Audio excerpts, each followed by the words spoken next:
Peggy 16.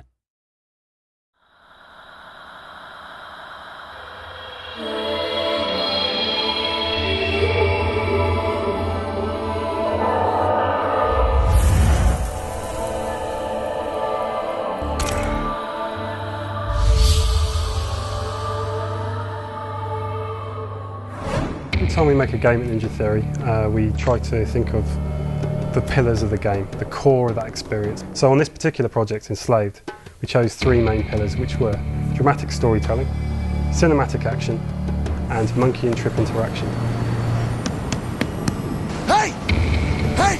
Open the door!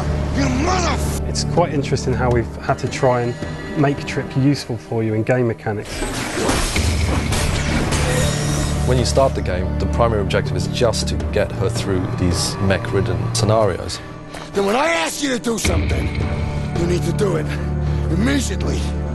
Okay. But as you progress, she starts to come into her own. You can give a limited amount of orders to Trip. Hit the brakes. Locking brakes now. In particular situations, you can tell her to move. This way! If there's mechs with gunfire, you might not have any way to kind of take them out. So she can cause distractions. They've activated! She starts to scan the enemies that you've killed. Another way she can help you through the game is to upgrade your weaponry. She also catches a dragonfly, which is basically a CCTV camera that flies around the city. I'll put a marker up on your headband display.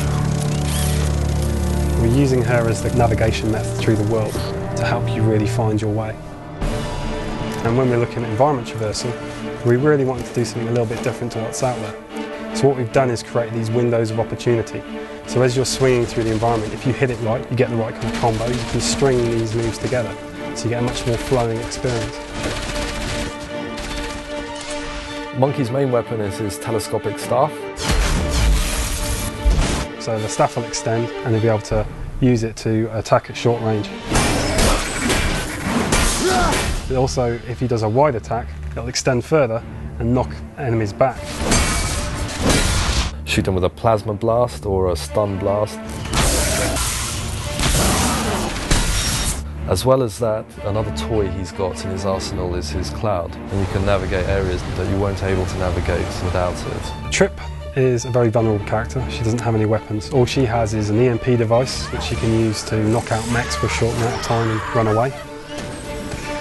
No combat area is there just on its own for no particular reason. Everything has a logical purpose for being there. All of the gameplay is kind of funneled and directed to lead you up to these particular moments. For example, in one particular scene, you have an exit on the other side of these rooftops. So in this scenario, you can play it two ways. You can either go around to the right and just brute force beat up these guys, or you can do a more sneaky way and use Monkey's kind of Tarzan-like clambering abilities to sneak up on him, jump down, take him out, rip off his gun.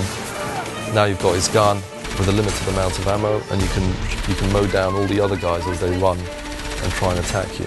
Really, the whole game is a big, long puzzle about how do you get Trip from one part of the world to another. So you think before you fight, and I think that's quite compelling. Quite early settled on the idea of having robots as the enemies. First of all, we could do a lot more robot gore.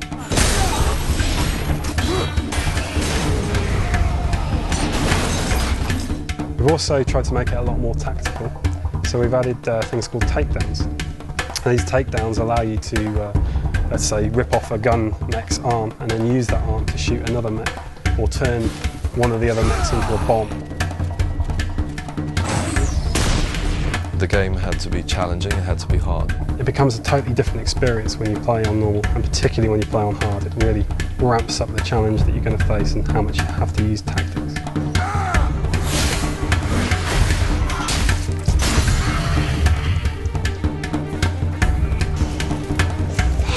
Was incredible! Has anyone ever killed one of these before? Not that I know of. You did it!